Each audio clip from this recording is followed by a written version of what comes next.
በአብ በወልድ በመንፈስ ቅዱስ ስም አንድ አምላክ አሜን። እግዚአብሔር ቤተሰቦች እንደምን አላችሁ?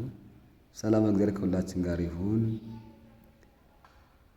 እግዚአብሔር ቤተሰቦች ዛሬ የማነሳው ጉዳይ ደግሞ በቤተ ክርስቲያን ቋሚ የሆነ የአገልግሎት ቦታ መርጠን እንደ ርስት እንደ ጉልት ይህች ቦታ ይህች መቀመጫ መቆሚያ የኔ ነች የምንል ሰዎችን ይመለከታል።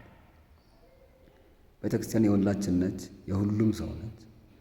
የኔ መቆሚያ የገሌ መቆሚያ የሚባል የለም። ምናልባት ሌሎች ሰዎች ተረድተውን አክብረውን ተውልን ይሆናል እንጂ የእኛ ብቻ ቦታ የለም። በቤተ ክርስቲያን የእኛ ብቻ የሚባል ርስት የለም እኮ። አልተመራ ነው እንደ መንግስት እንደሚመራው ቦታ እንደሚሰጠው ገንዘብ ከፍለንበት አልተመራ ነው። ያለ ዋጋ ያገኘ ነው የእግዚአብሔር ቤት ነው። ስለዚህ ለሌሎች ልንለቅ ማንችልበት መንገድ የለም ማለት ነው። ሰው ሲኖር አባቶቻችን ቦታቸውን ለቀው እኮ ለታላላቅ ሰዎች ይለቃሉ፣ ለታናናሾችም ቢሆን ለእንግዳ ይለቃሉ ቦታቸው። ምዕመናን ስሟን በተለይ ይሄ በጣም የሚበረታው ምዕመናን ነው። ይህ ስህተት ያለው ምዕመናን ለምንድን ነው ርስት ጉልት አይደል ዛሬ ተገልግለን ለምንመለስበት የቤተ ክርስቲያን ቅዱስ ስፍራ ላይ ይሄ የኔ መቀመጫ ነው የኔ መቆሚያ ነው ልቀቅ እያል ለምን በእግዚአብሔር ቤት ላይ የግል ይዞታ እናበጃለን? ይሄ በጣም ስህተት እኮ ነው። ይዞታችን መንግሥተ ሰማያት ናት። ቤተ ክርስቲያኗ የጋራችን ነች። ይቺ ቤተ ክርስቲያን እኮ የኢየሩሳሌም ሰማያዊት አምሳል እኮ ነች። ኢየሩሳሌም ሰማያዊት በጎ ስራ ለሰራ ሁሉ ሀገሩ እንደሆነች ርስቱ እንደሆነች ሁሉ ቅድስት ቤተ ክርስቲያን ደግሞ ለሁሉም ለተጠመቀ ሁሉ ርስቱ ነች፣ ቤቱ ነች። በቃ ለዛ እኮ ነው ቤተክርስቲያን አንድ ስለሆነች እኮ ነው። የትም ሄደን እኛ ያው መስቀል ስለያዝን ካህናት ስለሆን እናስተምራችሁ መንግስት ስጣችሁ። የትም ሄደን አባት ምን ሆናችሁ? ካህን የሁሉም አባት ነው። ምንም ላስተምረው እንዲመች ሰው በቅርቡ በአጥቢያው ንስሐ አባት ቢይዝም አንድ አባት የሁሉ አባት ነው። አንድ መምህር የሁሉ መምህር ነው። ኦርቶዶክሳዊ ስርዓትን ጠብቆ ቤተክርስቲያን የሾመችው ከሆነ ማለት ነው። እንደዛ ሁሉ ቅድስት ቤተክርስቲያንም የሁላችን ነች። የገሌ ርስት የነገሌ የቤተ ክርስቲያን የሚባልም አለ። አንዳንድ አካባቢ ባለ ርስት የሚባል አለ፣ ባለ አባት። የቤተ ክርስቲያን ባለ አባት የላትም እንዴ? ቤተ ክርስቲያን ባለ አባት የለች፣ የባለ አባቶች አይደለች። ረዳያ ምንድን ነው? ተስፋ ቅቡፃን የተሰደዱት ሰዎች የችግረኞች ቤት ነች፣ የስደተኞች ቤት ነች። እንዲያውም ቤተ ክርስቲያን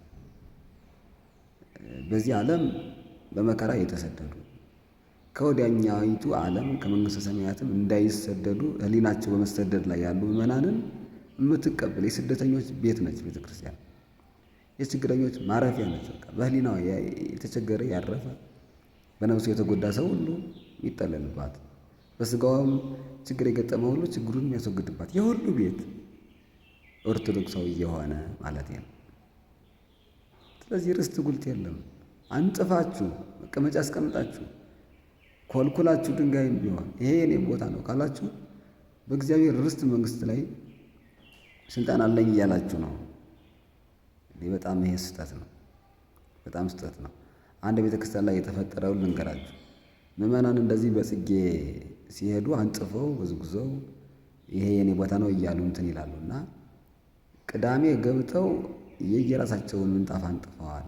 ከቤተ ክርስቲያኑ ምንጣፍ በላይ ይሄ ገሌ ምንጣፍ ነው እንዲባል ማለት ነው። ቦታው እንዲለቀቅላቸው የራሳቸውን ፎጣም በሉት ሌላ ምንጣፍ ዘመናዊ ምንጣፍ አምጥተው አንጥፈው ወጥተው ቄሰ ገበዙ ሲያይ አሸብርቋል ቤተ ክርስቲያኑ ምዕመናን ባደረጉትና እሁድ ዕለት ማህሌት ሊቆም ሲል ከፈተውና ምዕመናን ቆዩ ብሎ ዘግቷቸው ቆየና በሩን ዘግቶባቸው ቆይቶ ምንጣፉን በሙሉ ስብስብ ባደረገና ሌላ ቦታ ወስዶ አስቀመጠ። ሲገቡ ጩኸቱን ተውት። እናቶቻችን እህቶቻችን ተጫጫሁ። ምንጣፌ ቦታዬ ደብልቅልቅልቅ። እዛው ላይ መምህራን ስለነበሩ አስቆሟቸውና ምዕመናን ቤተክርስቲያን የሁሉ ቤት ነች። ምንጣፍ ይዛችሁ መጣችሁ ቦታ አስቀድማችሁ ልትይዙ አይገባችሁም። ምንጣፋችሁን ነገ ትወስዳላችሁ። ዛሬ ግን ያገኛችሁት ቦታ ላይ ቆሙ፣ እግዚአብሔር የፈቀደላችሁ ቦታ ላይ ብለው ሲያስተምሩ ሰማውና በእውነት መምህሩም ካህኑም እግዚአብሔር ይባርካቸው። በእርግጥ የተባረኩ መምህራንም እኛ እግዚአብሔር ይባርካቸው ብለን ልንመርቃቸው ባይገባም አገልግሎታቸውን እግዚአብሔር ይባርክ። ምዕመናኑም እንደዛ ሲመሩ አየሁ። ታላቅ ካቴድራል ነው። ይህን ስላችሁ ሁሉም ቦታ ላይ ያለ ችግሩ ማለት ነው። እና ርስት ጉልት የለም በቤተ ክርስቲያን። የኔ መቋሚያ የገሌ መቋሚያ የሚባል የለም። እባካችሁ የኔ የሚል ከመጣ ነው በቃ መለያየት የሚጀምረው። ኦርቶዶክሳዊነት አንድነት ነው። የገሌ የሚባል የለም፣ የኔ የሚባል የለም። እንዲያው አንዳንዴም ጠበሉ የኛ እንትኑ የኛ ቤተክርስቲያኑ የኛ የሚለው አማርኛው ትንሽ ጎርበጥ ይላል። የኛ ነው፣ በእርግጥ የኛ ነው፣ የሁላችንም ነው። ግን ከማን ልንለየው ነው? ከማን ልንገነጥል ነው የኛ የምንለው? የሁሉም ኦርቶዶክሳዊ ነው እኮ። የሁሉም ኦርቶዶክሳዊ ነው። አዎ የሁሉ ኦርቶዶክስ የኛ ነው። አዎ ልክ ነው፣ የኛ ነው። ግን የኛ የሚለው ቋንቋም ዝም ብሎ አንዳንዴ ጠባብነትን የሚያሳይ ይመስላል። የኛ ቤተ ክርስቲያን፣ የኛ አጥቢያ፣ የኛ ደብር ልክ ነው። በቃ በምንገለገልበት የኛ ልንል እንችላለን። ሌላ ቋንቋ የለንም። ግን መንፈሱ ግን የሁላችን መሆኑን ሕሊናችን ግን በዳኝነት ማረጋገጥ መቻል አለበት። ስለዚህ ርስት ጉልት የሚባል በቤተ ክርስቲያን የለም። የገሌ ዘር የባላባት ልጅ የሚባል የለም በቤተ ክርስቲያን። በእውነት ይሄን የምናደርግ ከሆነ ዋጋ እያጣን ነው የምንሄደው በእግዚአብሔር ቤት ላይ። ስለዚህ እናስተውል ወገኖቼ።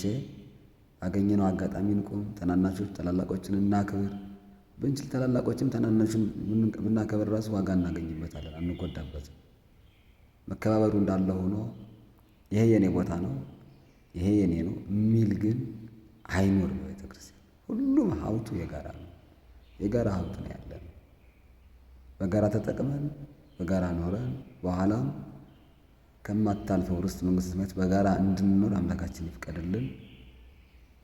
ሰላም ከሁላችን ጋር ይሁን።